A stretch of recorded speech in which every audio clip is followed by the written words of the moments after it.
Yeah, I just keep it steady on the magic. Do my thing, I'm healing, it's fantastic. If I fall, rise automatic.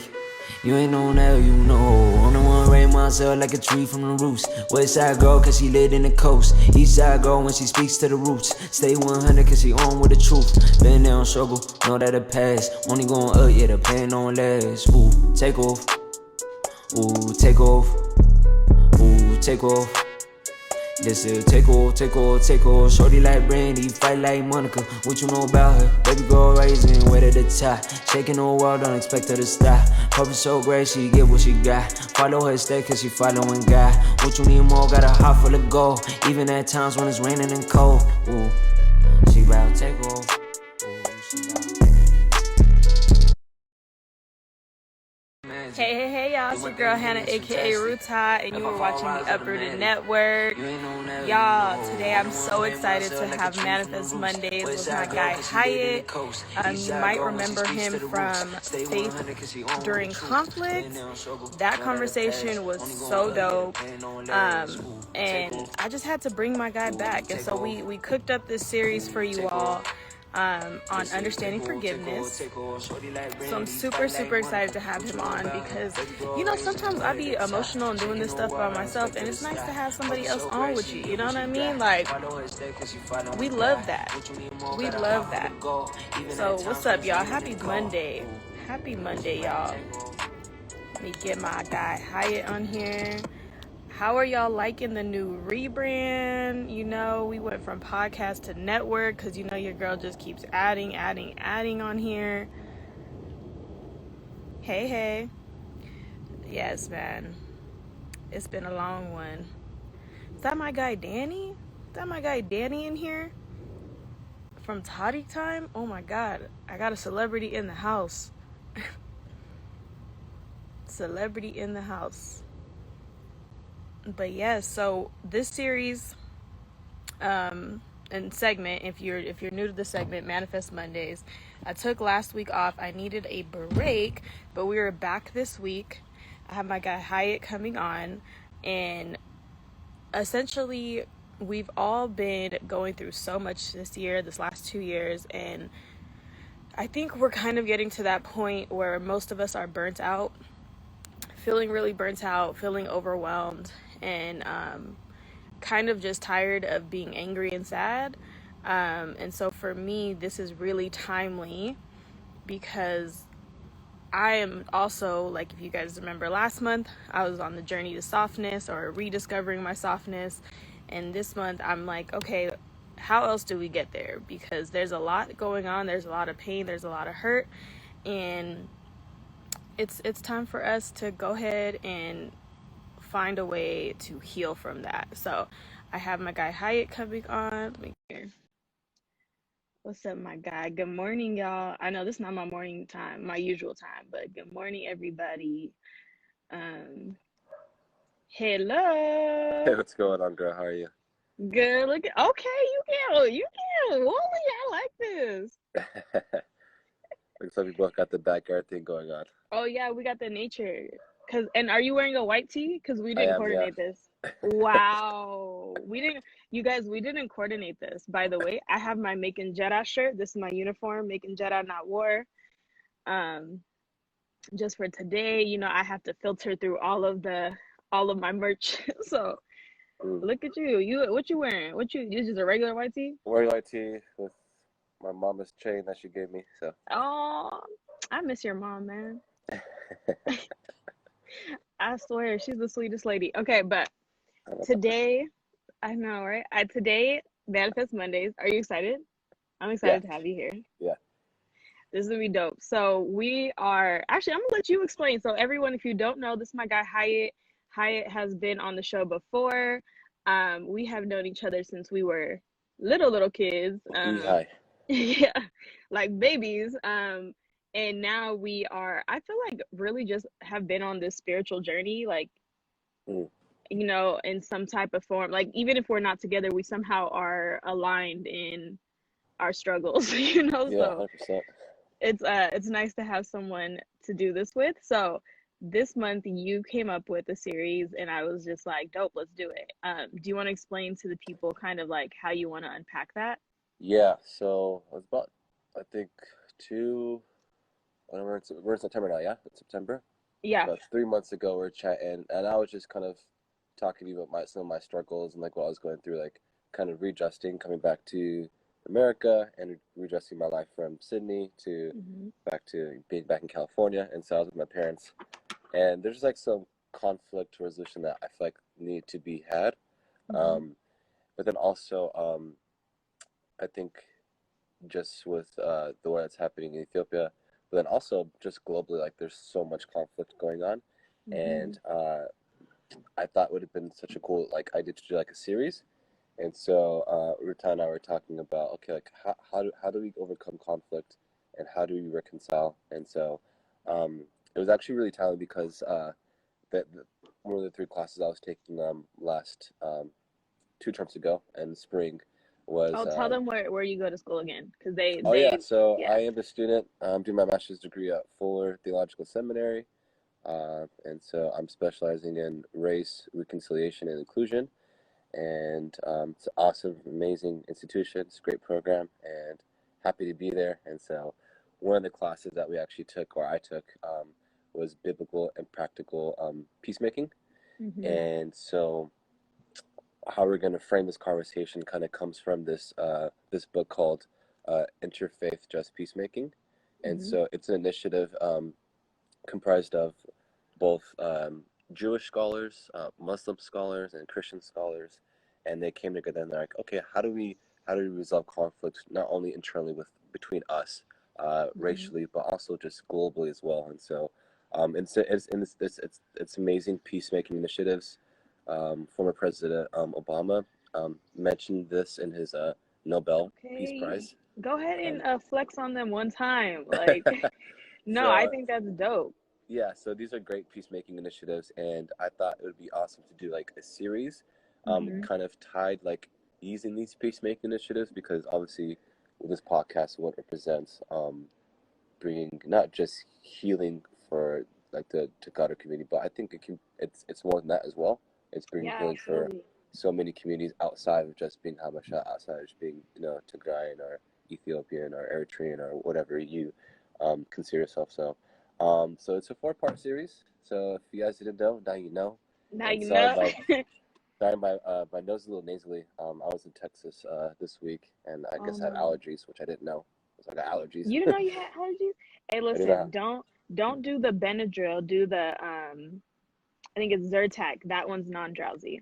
Okay, I did Yeah. something, but it's gone. It's just I need to clear it out. So I got nasal spray and Mucinex and all that stuff. So, but yeah, Okay. so we thought it would be really cool to do just a series on reconciliation and forgiveness, Mhm. and how do you have one without the other? Well, you don't, and so it actually starts off in sections. And so the first thing we're gonna talk about, and I think if you guys really captioned the post, it's Yep. overcoming hate.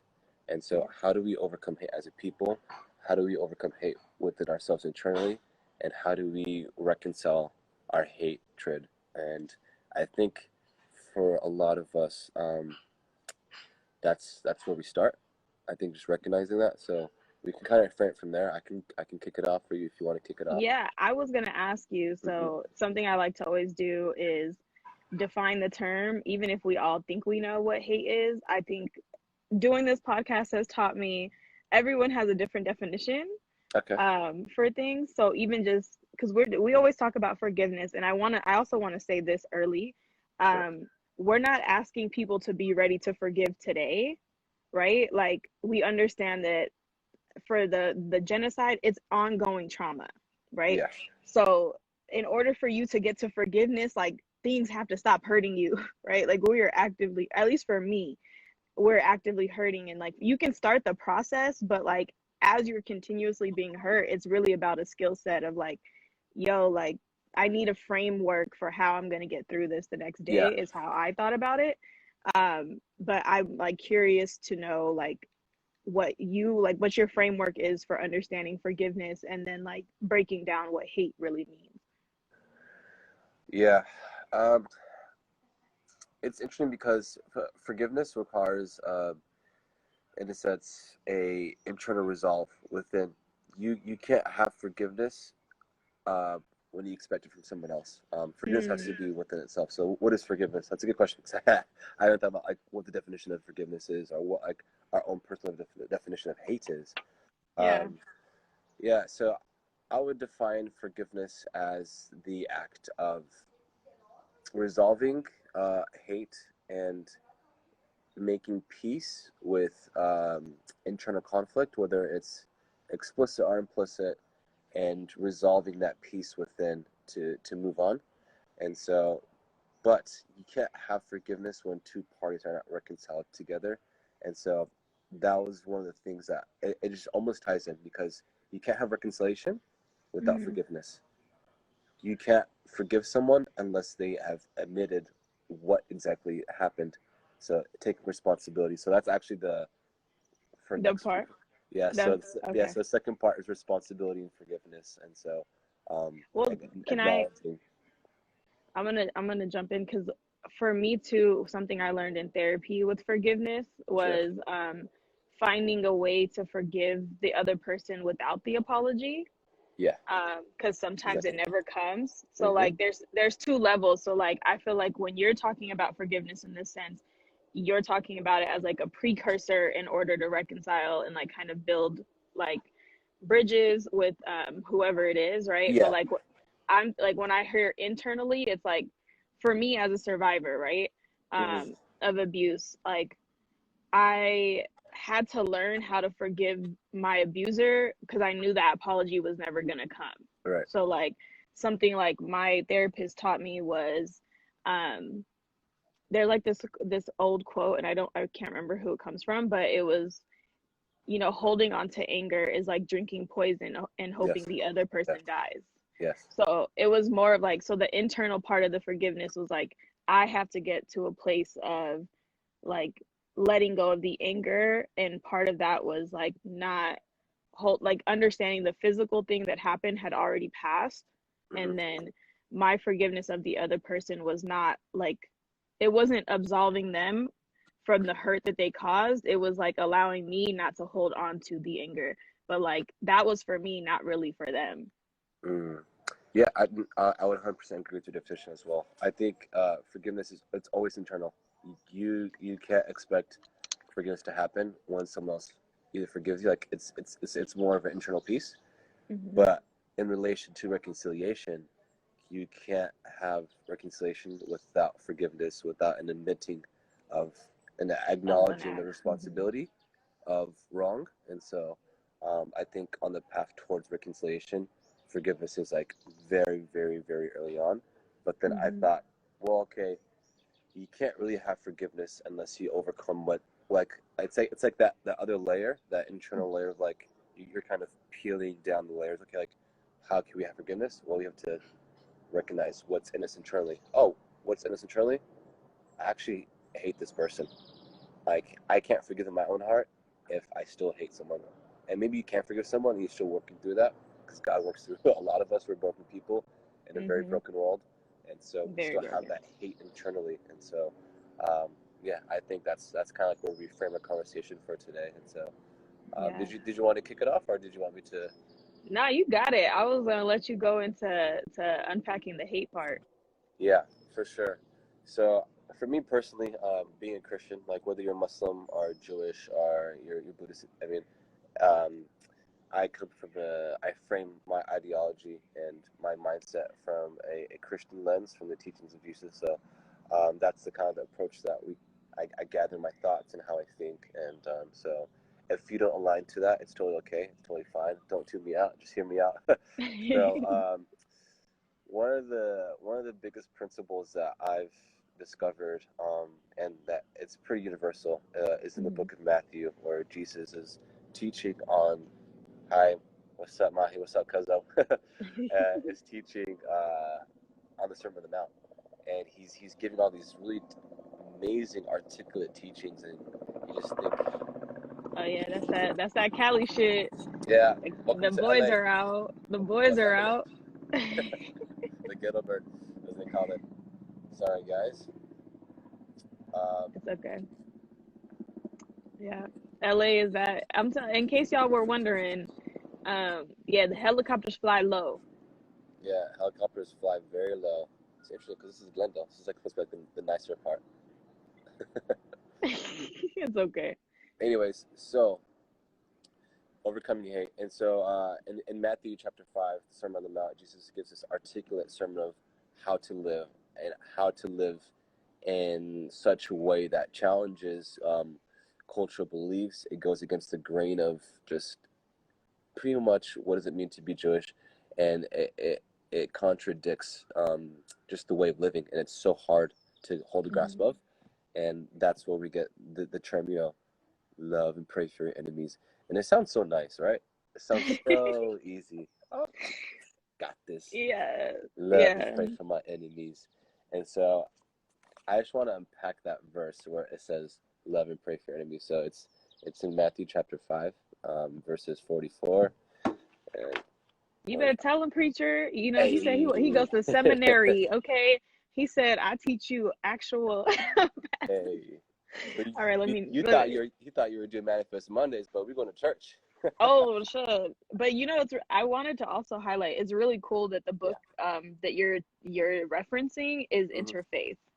Like, I think that it's really important to understand these are like principles that are across the spectrum of belief systems. Like, 100%. It breaks down all barriers. It crosses all cultures, and it hits people not just with their religion, but it kind of approaches people at the heart.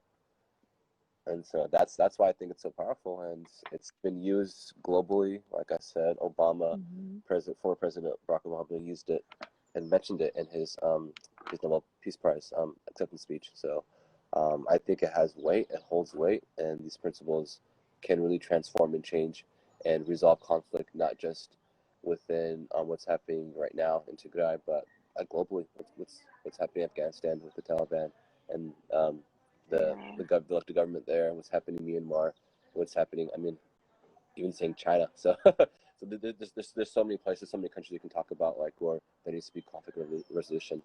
North Korea yeah, and South Korea, will that ever happen? Who knows? But I think there's a faith and a hope that people can be reconciled one way or another. So, yeah. So, getting back to that, Matthew chapter 5, verse 43, it says, "You have heard it said that love your neighbor and hate your enemy."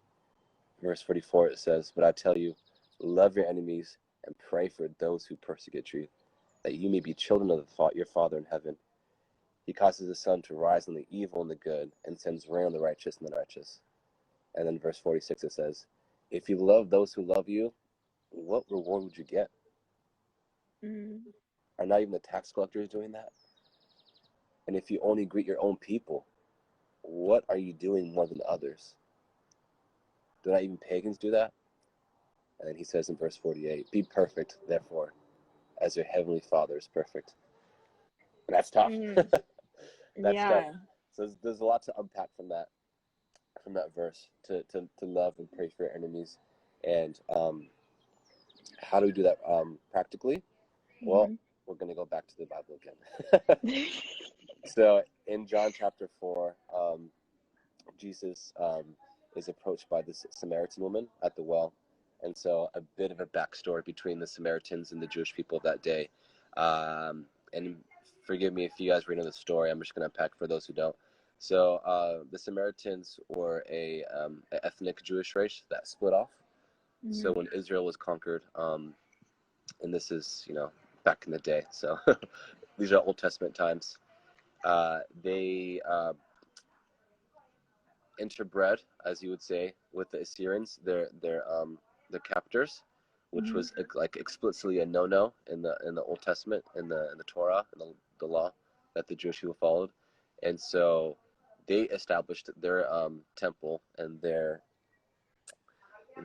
place of worship in Samaria, whereas Jewish people said no, Jerusalem is God's place, and so there's always been an ethnic faction between these two groups. The Samaritans hated the Jews, and vice versa, because the Jewish people thought, well, they're inbreds, their worship is not sincere, it's fake, and so there's this ethnic hatred, ethnic tension that goes back Sounds hundreds of so years. familiar. But does that Isn't sound it really crazy? familiar? It Yeah. sounds so familiar. I'm Okay. just like, oh wow. So that's why I want to frame the conversation around that. So Jesus is at the well, and it's funny because this is a Jacob's well. So Jacob is one of the forefathers of Israel. There's Abraham, there's Isaac, and then there's Jacob. And so this is Jacob's well that he planted centuries and centuries ago. And so I thought that was funny that the place of reconciliation happened at a familiar place, a place that both of these people, not only Jesus but also the woman at the well. We don't get her name, but they share this common ground together, and so Yeah. that's the place where they meet and have this reconciliation. So I thought that was kind of awesome. So at the well, Jesus offers her some water. He's like, well, sir, like, you have a cup. And so long story short, that's where it goes, and they make this beautiful exchange of her wanting to find, how can I have this living water? Where can I get this living water from? Where can I achieve this living water? Where can I get it? And he says, I'm living water. And so it's funny because it's twofold. One, a rabbi, which Jesus was, would never speak with a woman in public. There were some Pharisees that would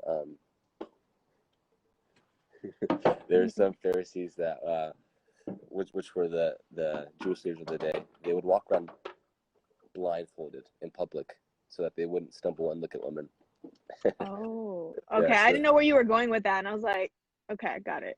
so that's the context. So in public, you would never address a woman. So one, he's breaking up that cultural barrier of addressing a woman in public, which is a cultural no-no, and he's a rabbi as well. And so, and then you have to break down for the other further layers that they're ethnic enemies. She says, why are you, a Jewish man, talking to me? And so I think when we are able to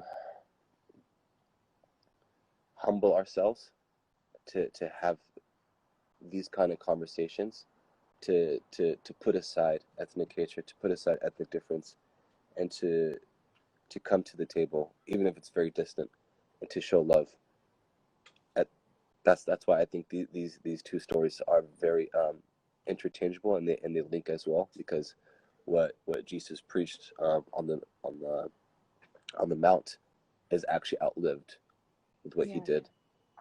And he meets this woman like where she's at, and he loves her despite her past and what she's done. She's had 5 husbands. The woman the man she's with now is her husband, so she's living with her boyfriend, and she's an outcast, and he still loves her.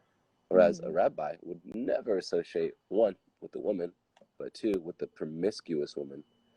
And so how do you reconcile that? And so there's a question that came up right now. I'm not sure if we're going to answer questions yet, but okay. We can. Yeah, we can. I think that's Absala. Hi, sweetheart. She said, how do you put your pride aside and be open to learning from others? I think I'm going to go first and then go ahead. Jump in. Because as you were talking, I was kind of just thinking about, like, what does that actually mean?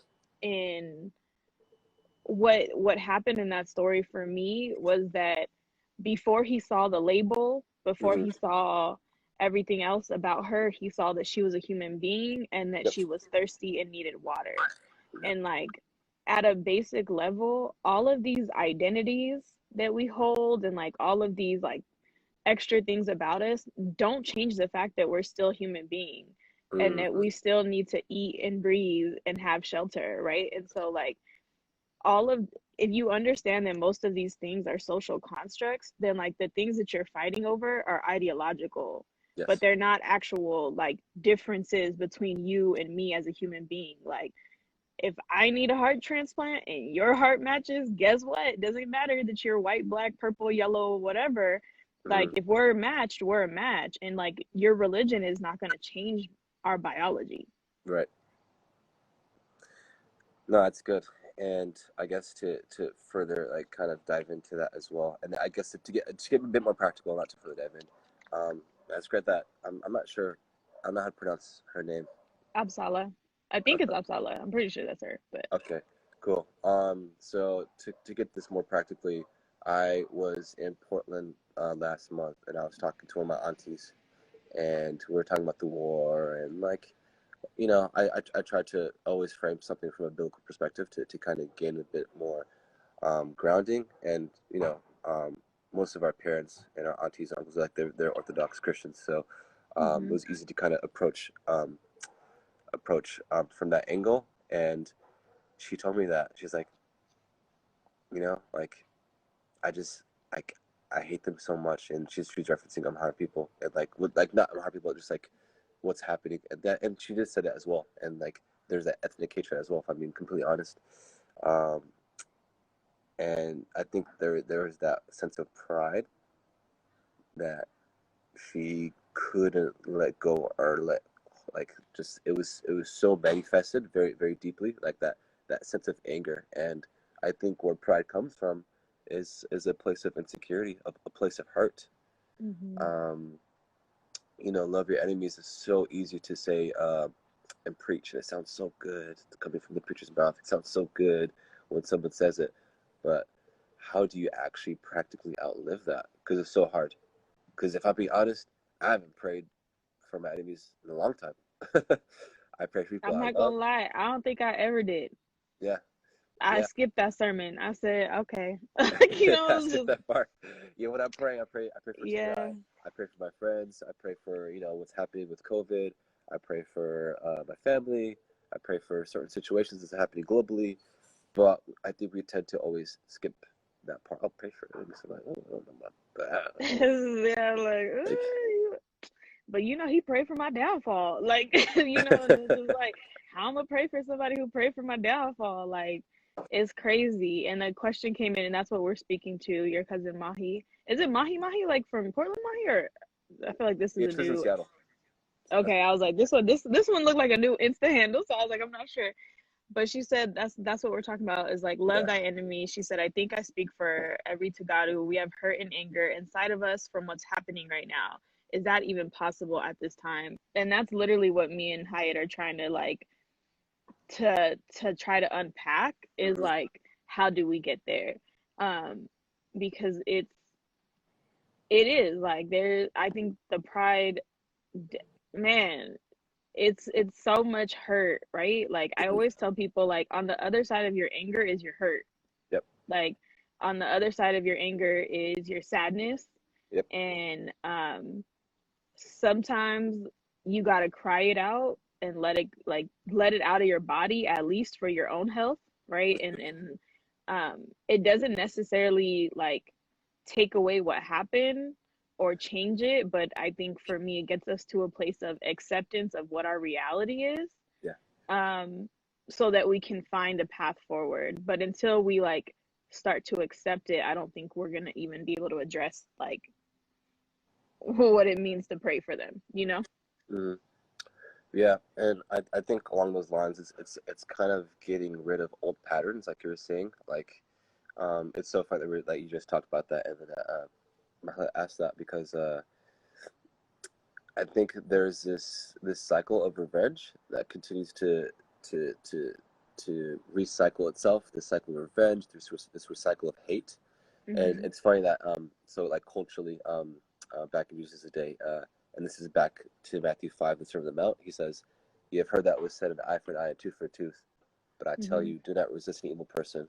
If anyone slaps you on the right cheek, turn the other cheek also." It's kind of hard to do practically, but I'm not sure if he meant that, actual and in conflict. But and he Mhm. says, if anyone wants to sue you, take your shirt, hand over your coat as well. If anyone forces you to go 1 mile, go with them 2 miles. Or if Mhm. you're using the metric system, go 1 kilometer, go 2 kilometers. Give to the one who asks you, and do not turn away from the one who wants to borrow from you. And it's hard because I think hatred and this retaliation, eye for an eye. Oh, this person this me. Oh, I'm gonna get him back. And you see this so much, even like with gang violence as well. They shot my cousin. Like we're about to go back and pop on them. And Mhm. there's this cycle of revenge that continues to recycle itself. It's this wheel of hate, revenge, and I think we can get trapped so easily in this mental state of being in the same place and not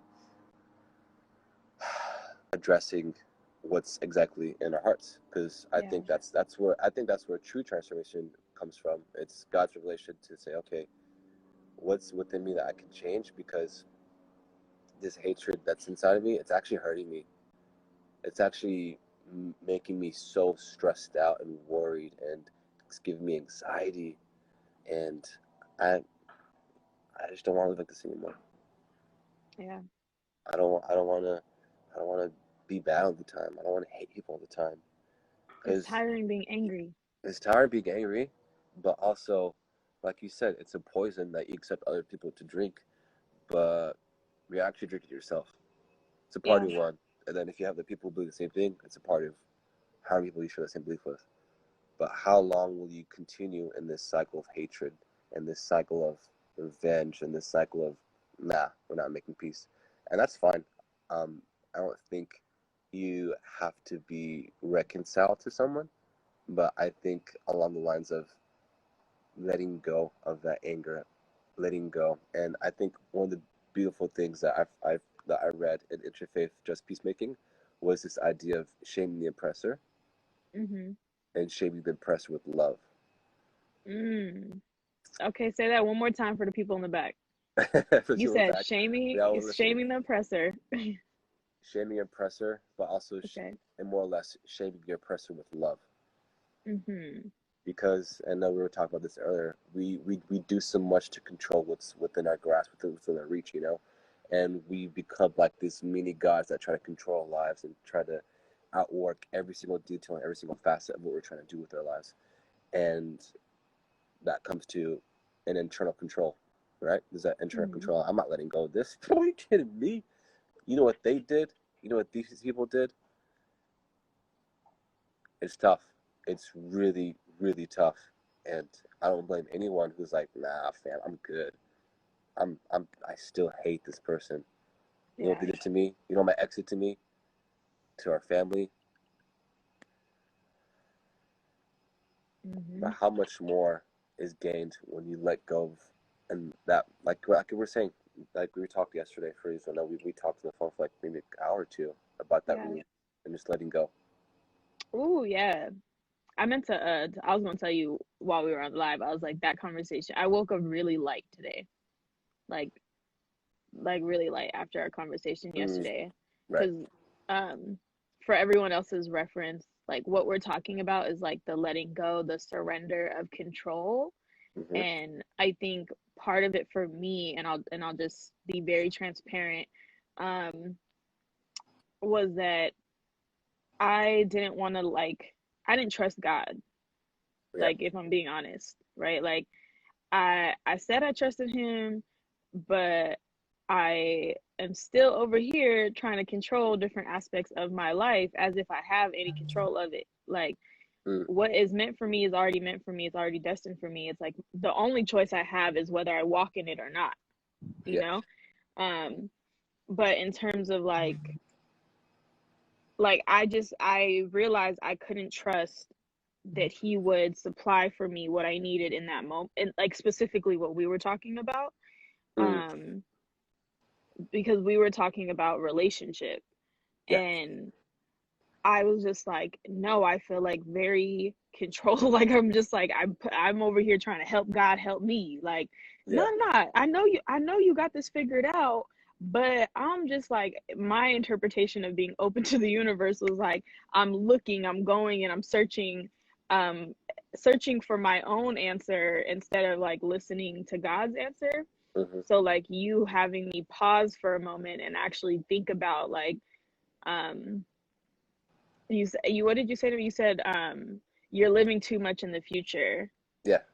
And not being present with this. And that was me like being able to be like, whoo, actually, yes, everything that I talk about is like how things are going to be better.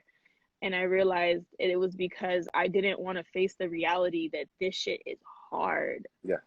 And it sucks. And like I have tears coming now thinking about like just how much suffering people go through because I'm an empath, you know what I mean? And like I couldn't even go to the vigil last night because I felt so suffocated that like if I tried to be around everyone else's suffering, like I didn't know if I would be able to wake up tomorrow, you Mm, know?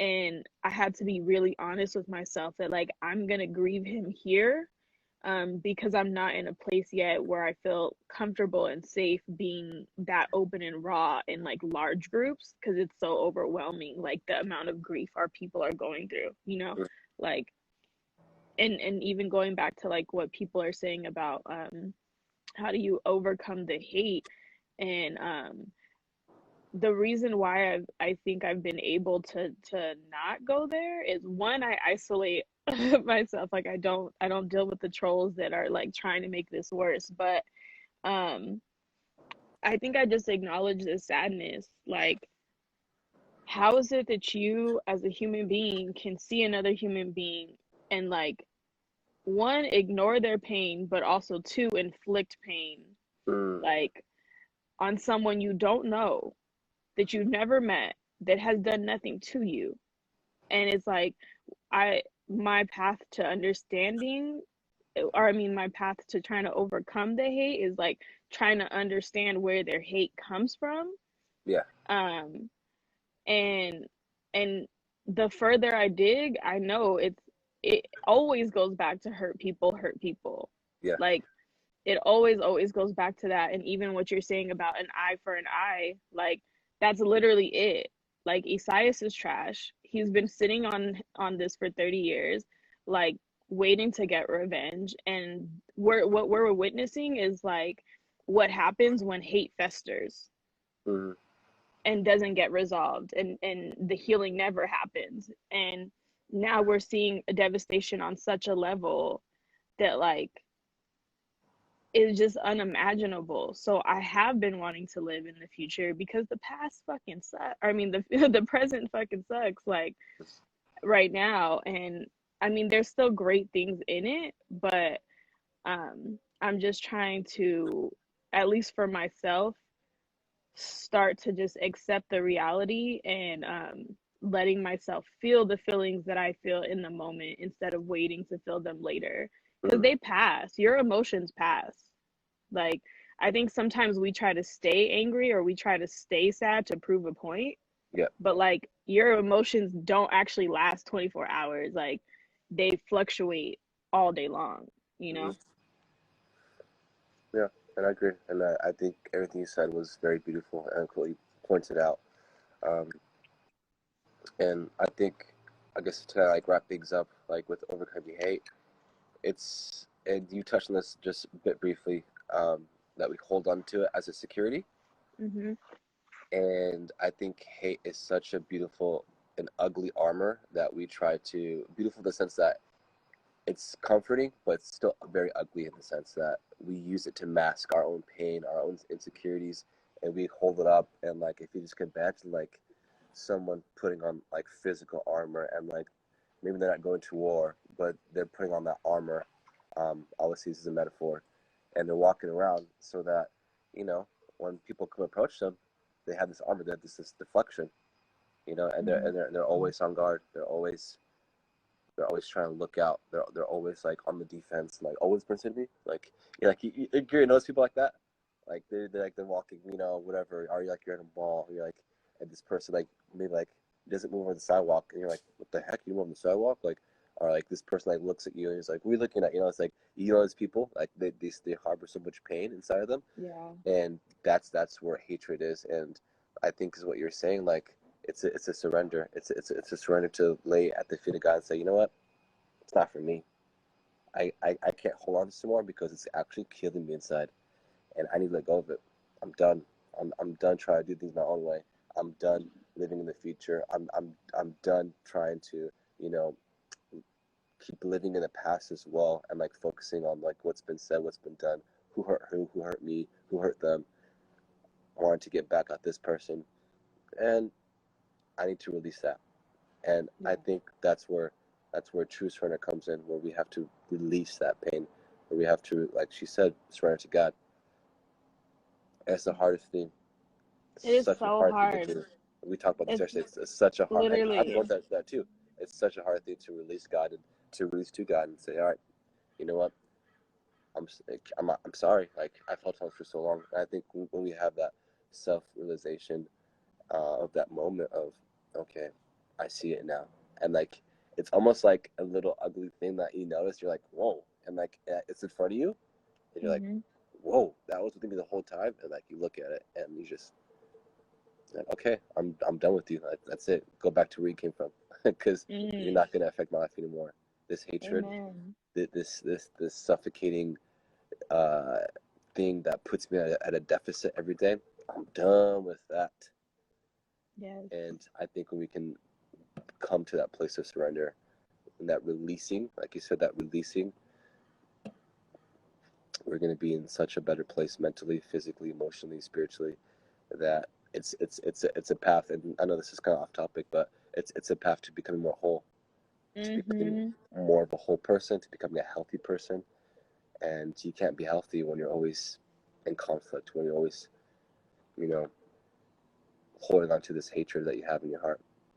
Yeah. Yeah,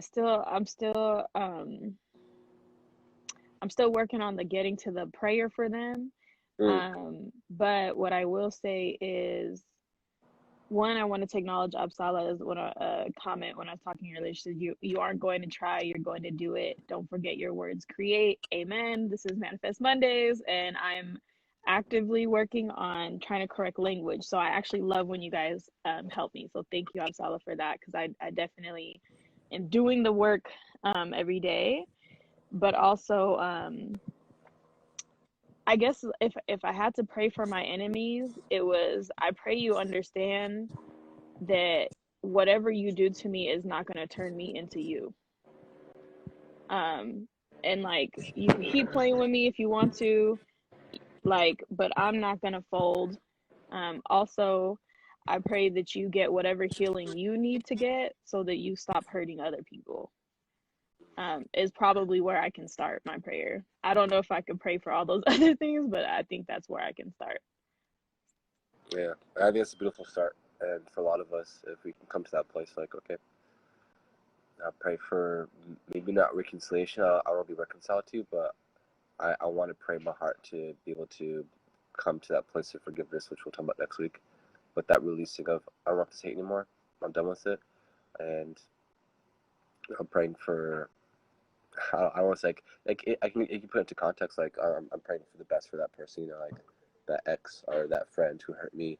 I pray they're doing Mm-hmm. well and that, they're on the path towards healing. Um, and we want to be reconciled, but I'm letting that go. So, Yeah, yeah, and I'm like, and I pray I never become you. That's the last part of that. I pray I never become you, because I really think about, like, what kind of person do you have to be, mm, you know what I mean? Or to have gone through to, like, to turn off your humanity. You mm, know what I mean?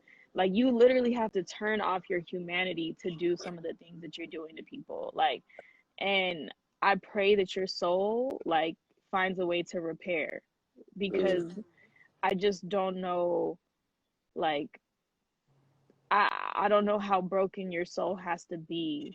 You know what I mean? And not only in order to do that, but to try to survive what you've done.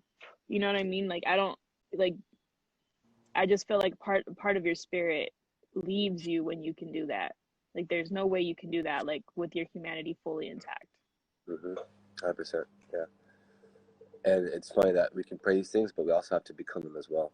It's easy to pray Hmm. for, this, but if we're not truly transforming within, then it's almost like our prayers are in vain because like we think we got it good, we think we got outward good, but like there's still like some hard work that we have to do, some Hmm. transformation that has to happen before we could become more and more whole. And so it's a journey, it's a work. I think it's a constant battle that we have to continue to um, fight. And it doesn't Yeah. go away with one prayer. It doesn't go away with it's a constant reworking, reframing mindsets. As you know, I'm a Every psychology day. person, so Yeah. so Every day. That's why I was like, yep, Absala's point of changing your words. And mm, the reason I tell that is, like, when you change your words, you are rewiring your brain.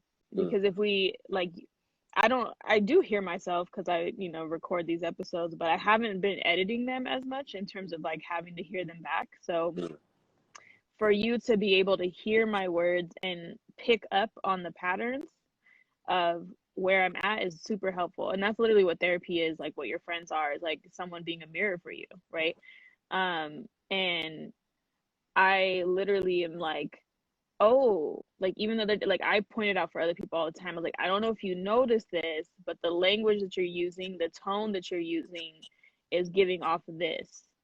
And I mm, don't know if that's what you're feeling or that's what your intention is, but like your words really like change how your brain functions and like how you react to things, because it rewires things for you and like in your subconscious. So it is mm, actually important in like journaling and writing and manifesting and like affirmations work because they literally rewire your brain.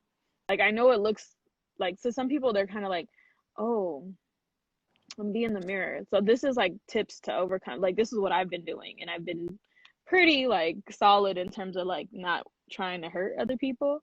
Um, is I have the affirmations on my mirror, and I know it sounds crazy, like and weird for some people to do, but you really do, like looking in the mirror, saying your affirmations actually do work. And mm. there's actually science behind it. And if you don't believe me, every self-help book that you will pick up, okay?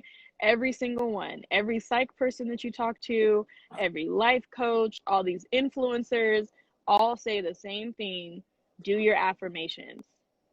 Like your affirmations are a tool to combat all the other programming that you get.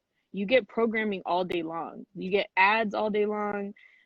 You get people's influence and how they think and their bias all day long. So your affirmations really have to be like, what kind of person am I trying to become? And I am Mm. affirming that to myself every day so that your brain remembers like, no, that's other people and this is you. And like you got to do that for yourself. Yeah. If I think when we, as we're closing, I think if anyone takes away anything from this, I think it's just a matter of recognizing that pain and that hurt, and working from there, and praying Mm-hmm. about that, like you said, journaling about that, and like really reconciling that within yourself, because this is all about overcoming the hatred within yourself, not in someone else. You can't change someone else. You can just pray for them, but it Yeah. starts with you. And so it's recognizing, being Yeah. aware, having that personal awareness, having that EQ to recognize what's going on internally, and then, okay, how do I manage that as well? So the two parts of, you know, managing your Mm-hmm. emotions and managing what's within. So yeah, I think it's a great place to end. I don't know To about you, wrap. but I feel like I like Yeah. it. No, we're. Yeah. Yeah. No, that was good. I'm good with that. I want to read Patty's comment because she spent some time. Um, Yeah. said it's also important to pray that God lets us see the enemy through God's eyes. That way we don't see them through our pain and anger and human experiences, but from a holy perspective. I think that's great advice. And again, whatever your faith is, follow that.